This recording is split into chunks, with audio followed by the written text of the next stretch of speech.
Live from Puerto Rico, this is Spirit Matters, a daily Bhakti Center podcast. I'm Dalal Grunga here with Kishore Chandra and our good friend Vira Vira Budra, Vira Budra Prabhu, Vira Budra, who's holding it down for us in North Central Florida. And we're all in sunny places, and we got our friend also in the audience, Chuta Gopi, holding it down in the tundras of New York. She's our snow queen. We got our live studio audience here, and we're glad to have everyone with us. Thank you for joining us. How you doing, Vera? How you doing, Kishore? Doing good. Grateful to be here with you guys. And yeah, grateful to just be together and seeing this beautiful image here of Radha Muralidhar and Gaurachandra, Kevin. Grateful. Mm.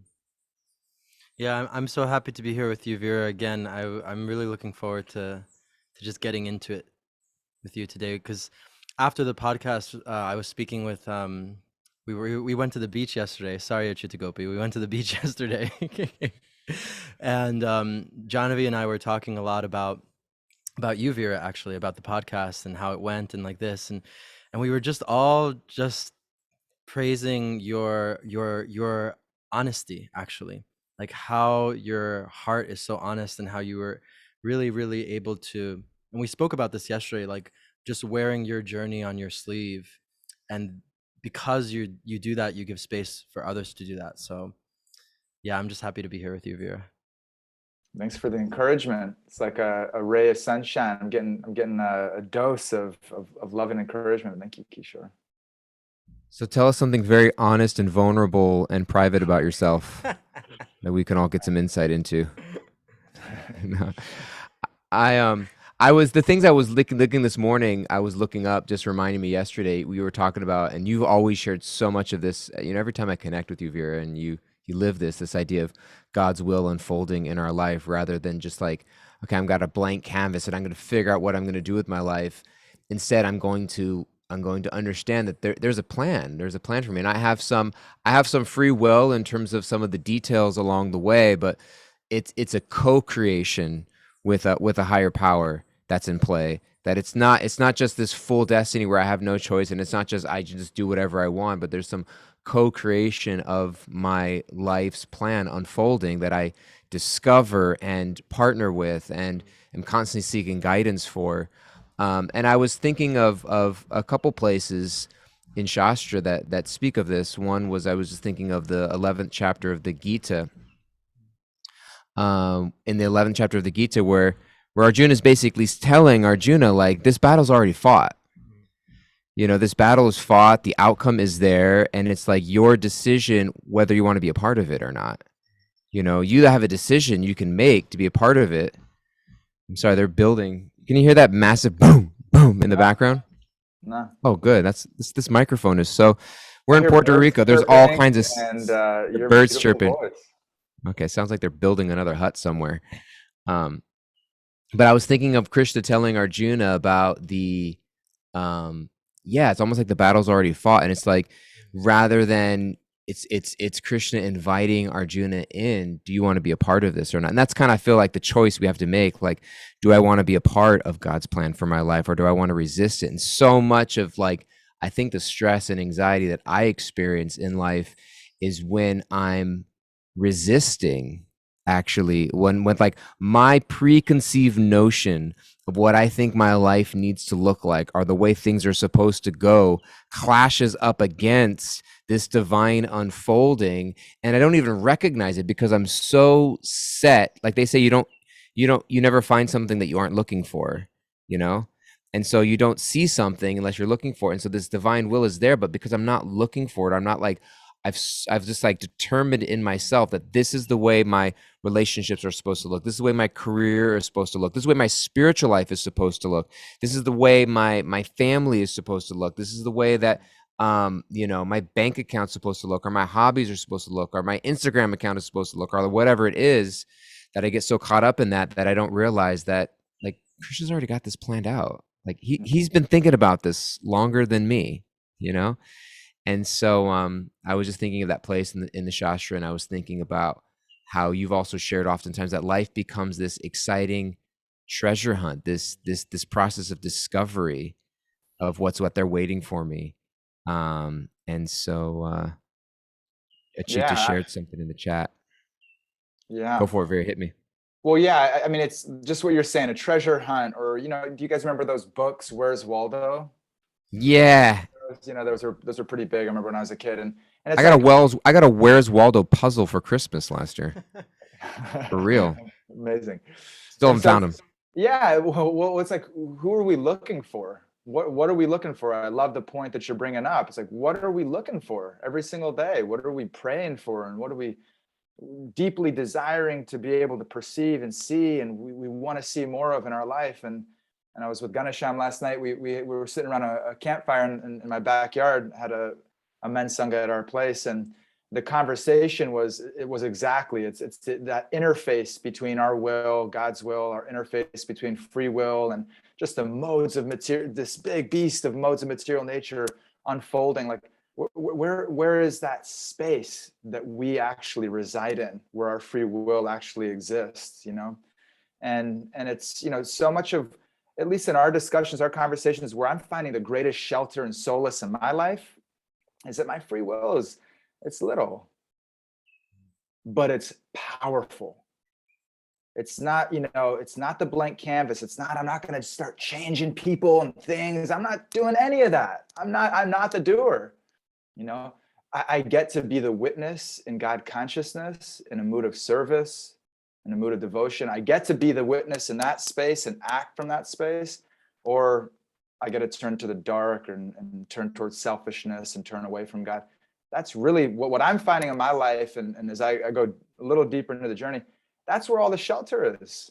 That's where all the beauty and the power and the fulfillment is, just seeing life through that lens. Whatever unfolds, however it unfolds, like, just leave it. Just leave it. Let it be. Let it be, and soften and surrender and settle into the journey, settle into the ride, settle into the river, the flow that's taking us back to God.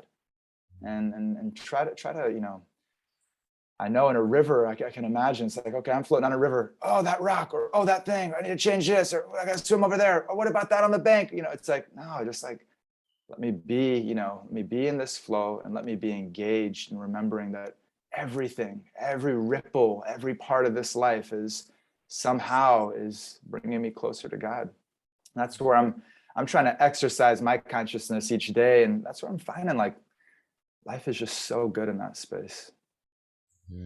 Even in the challenge, even in the darkness, even in the despair, the anxiety, the loneliness, the longing, whatever, all these intense emotions I know that I've felt throughout my life, they become doorways. They become these beautiful experiences. Going through them, sure, it takes courage, it's intense, it takes some trust. But right on the other side is just this unbelievable lightness and freedom and deeper connection with God that's right there. It's available. And so that's the space I'm trying to occupy, and the guys that we're with and people that I'm working with. Just how can we get back into that most powerful of all spaces, where our fulfillment and our empowerment and our connection with God and with ourself, we're not gambling it away. Not gambling it away. Something came to my mind I was going to reference, but did you want to say something, Kishore?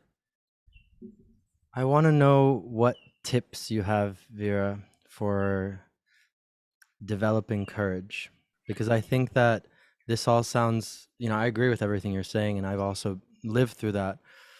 But I think that this idea of, like, everything happens, everything is part of God's will and everything is happening for me, and it's all sounds really beautiful, and it is really beautiful, but it's like going into the darkness. There a lot of the words that people are speaking about nowadays is trauma, things being trauma informed, or like that thing triggered me, or this, or etc. And it's really scary sometimes for people to go into that dark space, and people will live their whole lives just not doing it, not going into it, because it's too scary.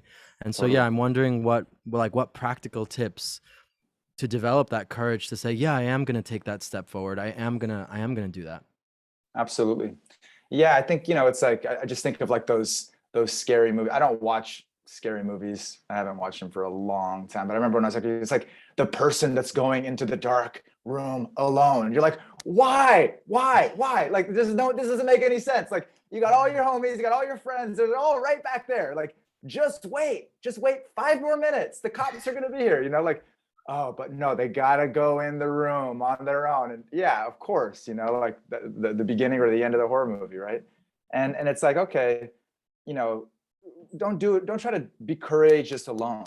Don't try to do that. It's like, if I know for myself, just speaking to navigate complex emotions and to navigate the intense feelings that I felt inside of myself, I had no idea how to navigate those. It was being in close contact and really revealing my heart and mind to somebody who had been through that, somebody who was trained, somebody who understood that the scariest emotions in a safe space become the most liberating and healing and transformational experiences when we sit with them. But to do it on our own, and for me to do it on my own, it's for so many of the years of my life, I had no idea what that even meant.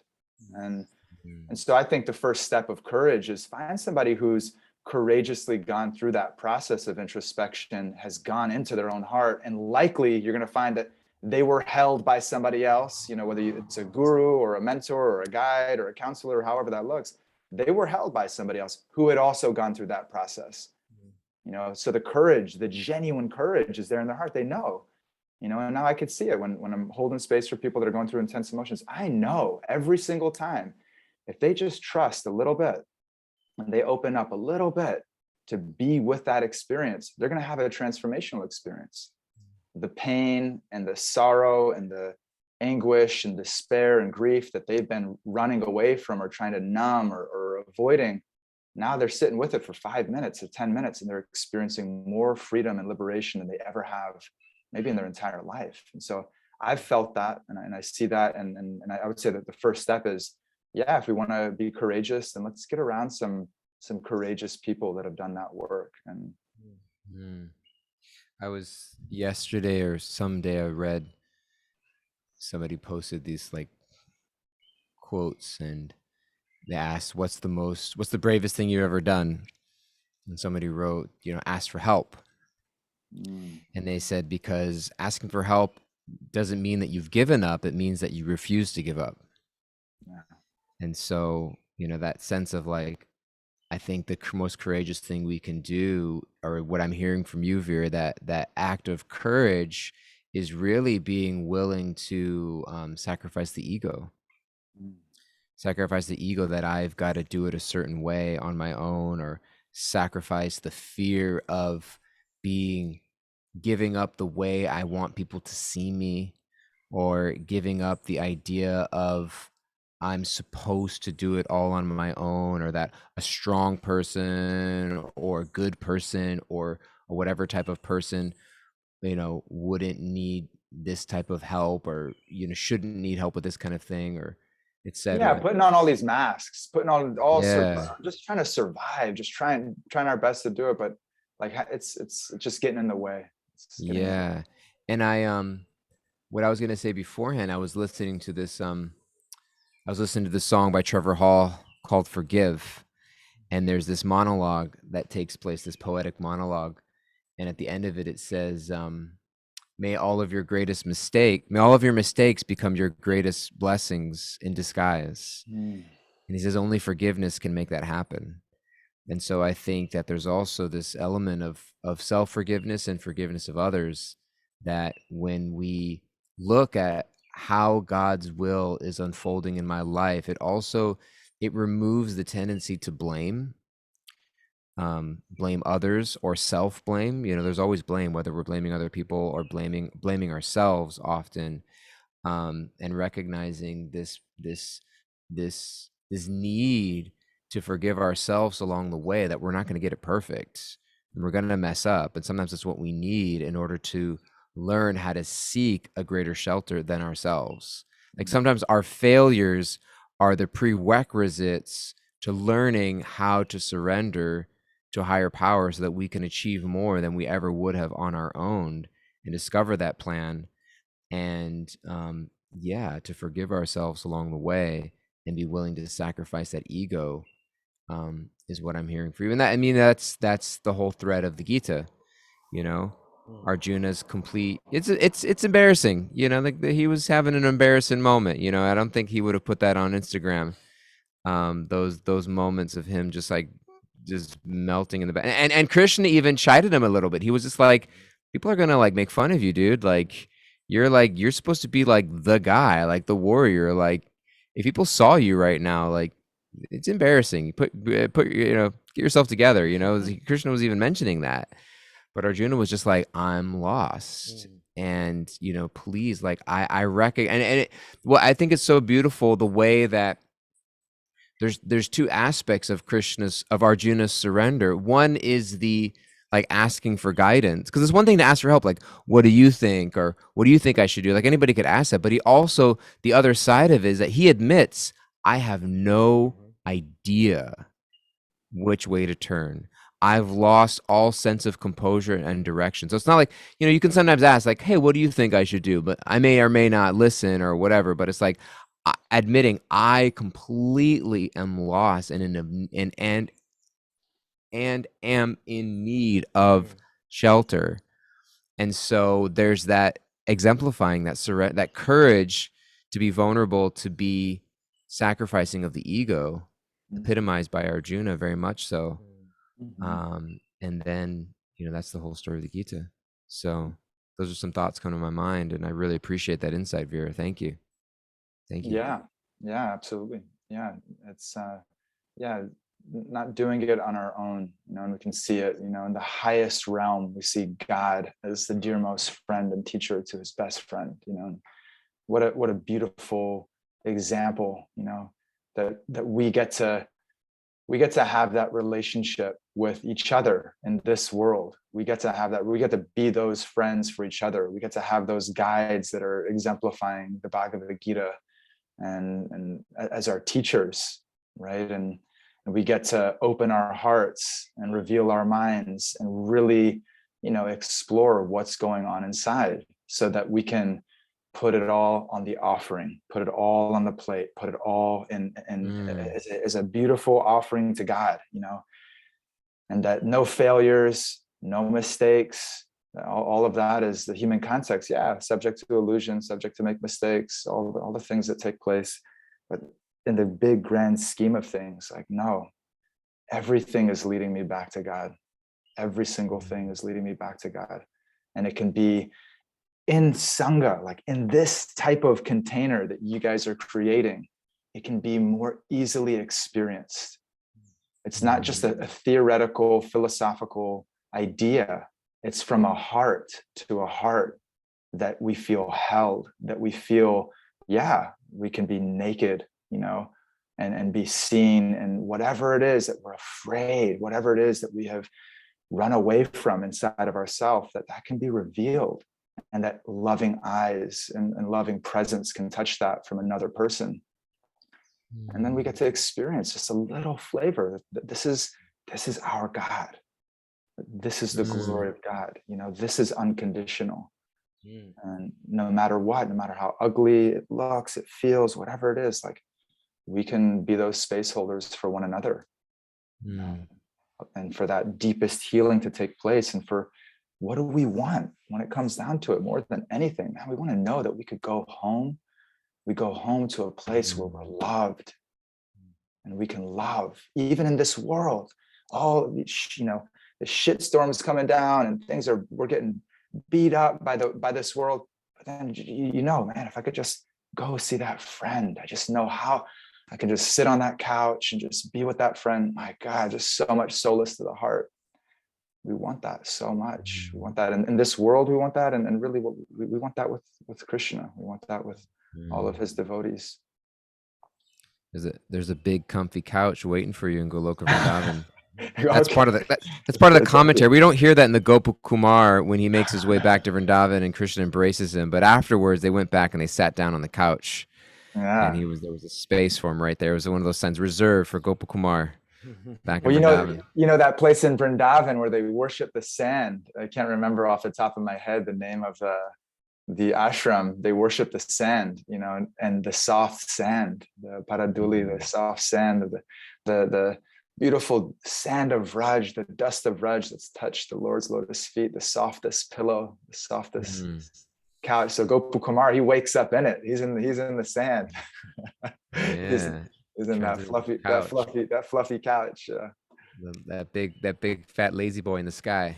You sure you were leaning over and gonna say something? Yeah. I was just gonna say, while you were speaking, Vera, I was thinking towards the end of the Gita, after Krishna gives the entire explanation of everything, of the whole thing, 4 paths of yoga, jiva tattva, nature of the soul in the world. After he explains all this knowledge, bhakti yoga coming, Krishna says to Arjuna, I have told you this, I have explained all of this to you because you are my very dear friend. And then he says, and now, think on it, deliberate on it, and do as you will, right? Like you make the decision, like do as you will, do as you see fit. And I think that's really such a shift, I think, for people who, perhaps who are newer to bhakti or who haven't heard about bhakti before. It's like, I think a lot of times we've been talking a lot about this in this retreat with Janavi. A lot of people are used to an idea of God or an idea of, Jai Jagannath so funnily was saying sky daddy, like just like this person in the sky who's up there just like judging us and like this and etc. And when we really learn about bhakti yoga, we realize, wow, like actually, not only is Krishna the foundation of everything, but Krishna, as Achyuta Gopi so lovely, she's always saying like this, is our very dear friend, is our best friend. It's our best friend, and the best friend is not forcing us into something, forcing us into submission, forcing us into like, you have to love me or you have to serve me, you have to do like this, actually. And rather, what Krishna wants is for us, from our own free will, to turn towards him, to turn towards the light. And I think that when we are able to practice that, like being that loving friend to another, being that unconditional loving friend, like come lay on my couch and let's talk about the problems, like let's just get into it, right? And moving past those images, like Dayal was saying at the beginning, of like what it looks like to be successful, what my bank account should look like, what my spiritual life should look like. It's like when I'm able to move past that with a person, with a friend, with a teacher, it's like I feel like that's really not only where the magic happens, but where I really get to understand God in that really personal way, where he's telling you, I've shared everything with you, I've told you everything that you have to do, and now you can do as you want. Those are just some thoughts coming to my mind. Yeah, it's beautiful, Kishore. You're reminding me of Ganesham was sharing a story last night about his experience with Radhanath Swami early in his spiritual quest and on the path of bhakti. He's saying, I just saw Kevin's comment, I got glasses like Waldo, beautiful. and Ganesham was, he's so studious and he's so present and he's so attentive and he's always looking for gems, and he's carrying around this notebook and like following Radhanath Swami around, and like every time he would notice something or see something or hear something, he'd be like writing it down in his book, over in the corner, like capturing every nugget. And after this was going on for some days, and Radhanath Swami said, if you just keep those things in the books, then you'll become greedy and you'll become proud. And he said your duty is to share. Is to share whatever it is that you're learning, is to share it, and then that was coupled with another beautiful friend of ours who I hope, can be on many podcasts for years and years to come, is Abhaya Karuna, a beautiful friend of ours down here. And, then he was sharing something from his experience, listening to a lecture of Srila Gaur Govinda Swami. And in that lecture, that there was more or less like this message that, like, in order for you to digest this, in order for you to digest your experience of spiritual life, that is your acts of compassion. Whatever those acts of compassion are in your life, you know, that's where you're going to digest all of your sadhana, all of the experiences of, you know, being with loving, kind, compassionate devotees, all the compassion that you're receiving. It's like that other pipe has to open up, whatever that looks like, you know, but it's in the mood of compassion, whatever that looks like. So many different ways: sharing, holding space for another person, being kind, being loving, being in a mood of service, whatever that is, sharing from our heart. Then that's where we really digest our spiritual life. Like you were saying, Kishore, that's where spiritual life comes alive.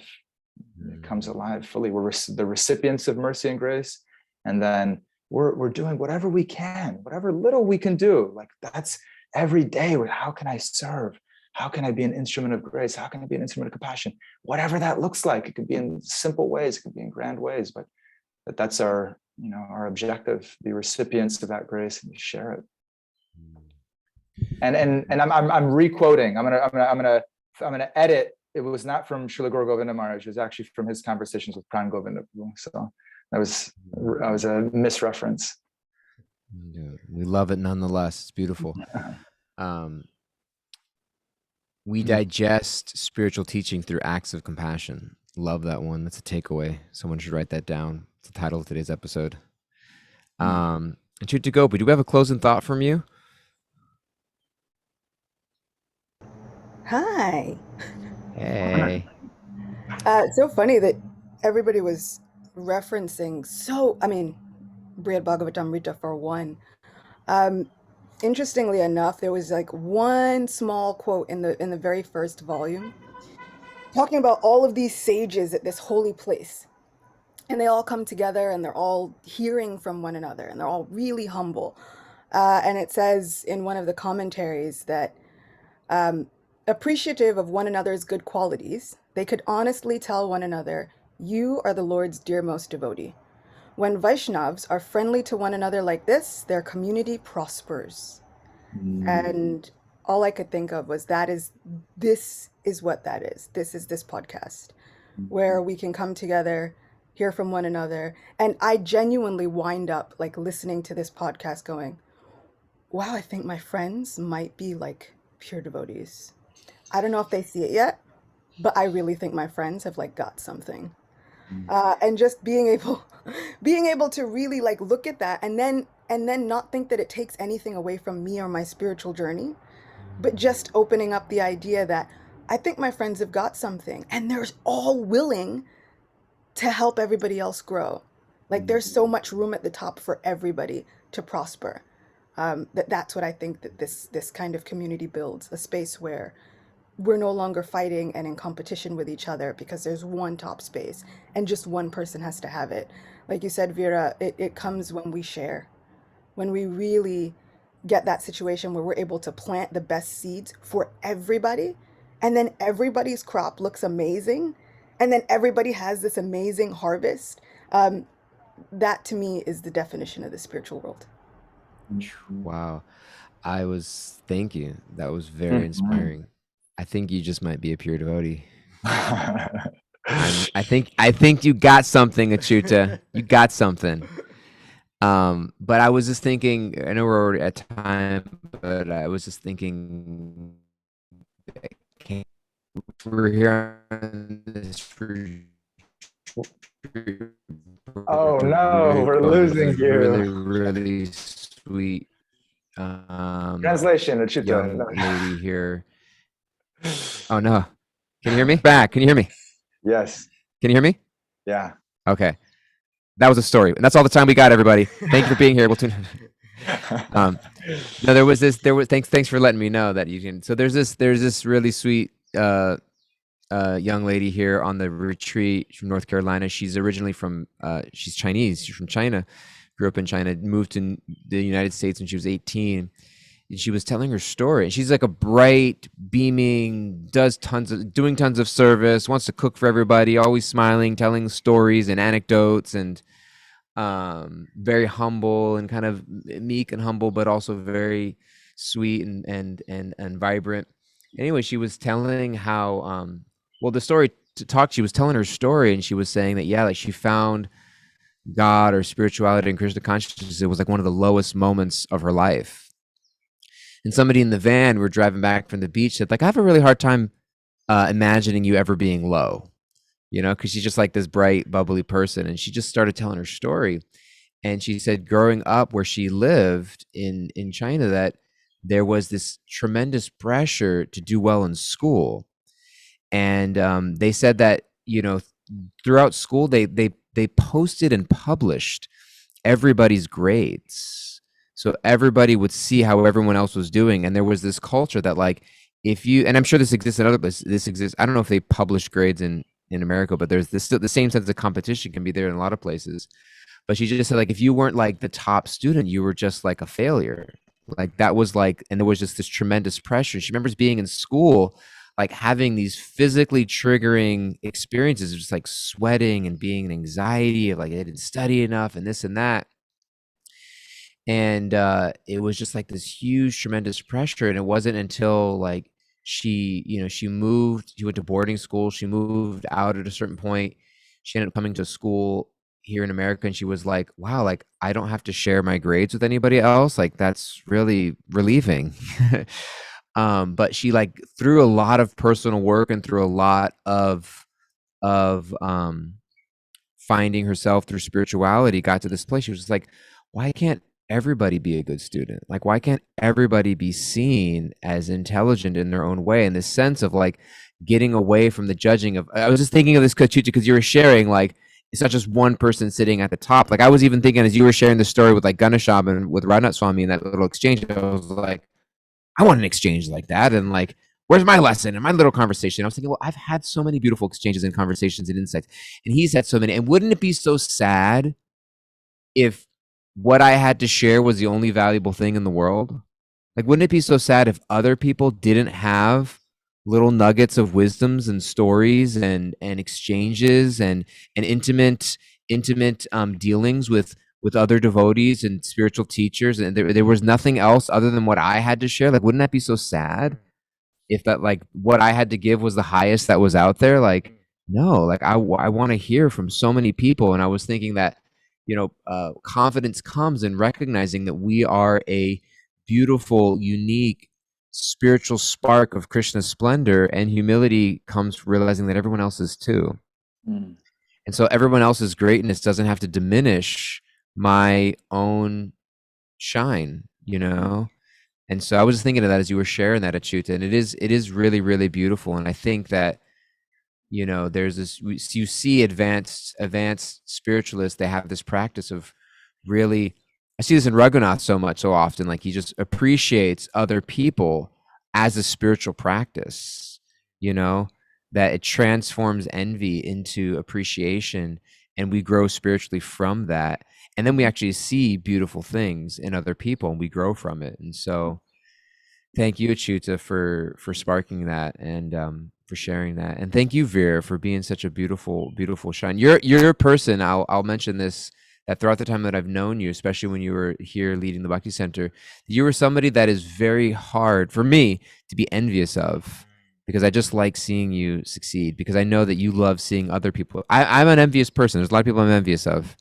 But you're a person that it's actually just love seeing you shine. I love seeing you grow. I love seeing you give what you have, and it just inspires me. So please keep doing it, and please keep being you. And thank you so much for being here. Before I ask for any final words from Vira or Kishore, I'm gonna I my daily put Kimberly on the spot. Do we got any takeaways, Kimberly? If anybody else has any takeaways they want to write in the chat, we can read them out too.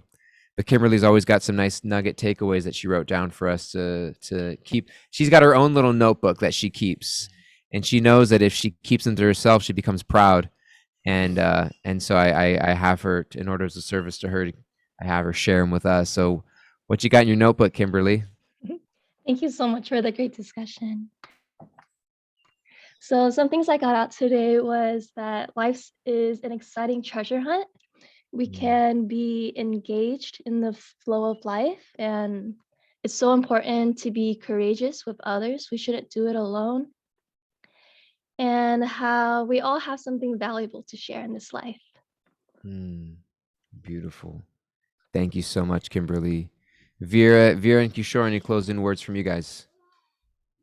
just appreciating both of you, because I feel like what you're doing right now is you're lifting others up, and if it was that sad world where it was just, my voice and I've got everything and I'm going to share it, then we wouldn't have the Bhakti Center podcast and we wouldn't all be here today. And I love it. Vaisheshika Prabhu, he really, really exemplifies just mining reflections practically in every class I've ever been in. And whether it's with brand new students or whoever it is, it's just like he values reflection in that sacred space. And this is a sacred space. And anytime, so I'm grateful to be in the sacred space, and I'm grateful to hear, I'm grateful to be reminded that there's some beautiful, valuable wisdom that comes through my son, my wife, my friends, the people that I meet on the street every day.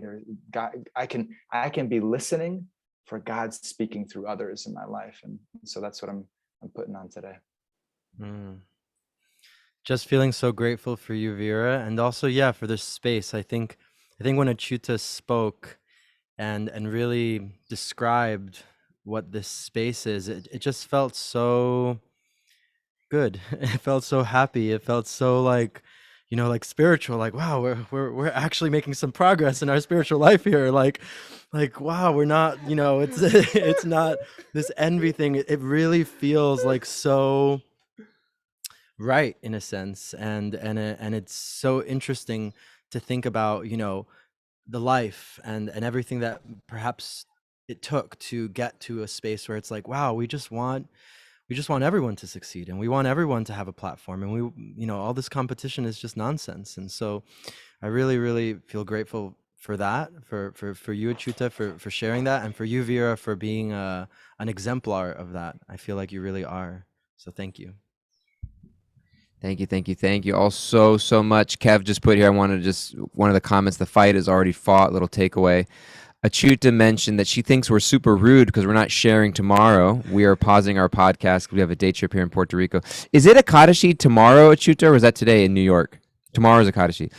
So for everybody, FYI, we're not sharing, but Achyuta actually is sharing. You're giving class tomorrow, right?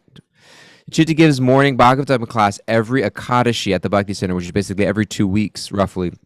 So if you go to the Bhakti Center's website, you click on the temple link. There should be a temple link somewhere, right? And there should be a Zoom link you can get for the morning Bhagavatam class. Achyuta will be speaking at 7:15 a.m. Eastern Time. So it will continue. She's just doing it without us, actually. But she's got a lot going on. And she's got something, and so I would encourage you, if you want to keep listening, listen to her tomorrow morning, 7:15 a.m. Eastern Time. Check out the Bhakti Center's website, temple link for the Zoom info. Love you guys so much. For our live audience, for all those tuning in. If you're listening and you get a chance, please rate and review our podcast wherever you're listening. Share it with a friend. Reach out to us if there's something inspiring that you heard that you want to tell us about. We love hearing your realizations, and we're so grateful for you. We are not having a live show tomorrow on Thursday, but we will pick up the sharing on Friday. We'll see you then. Take care, everybody. Bye-bye. Hare Krishna.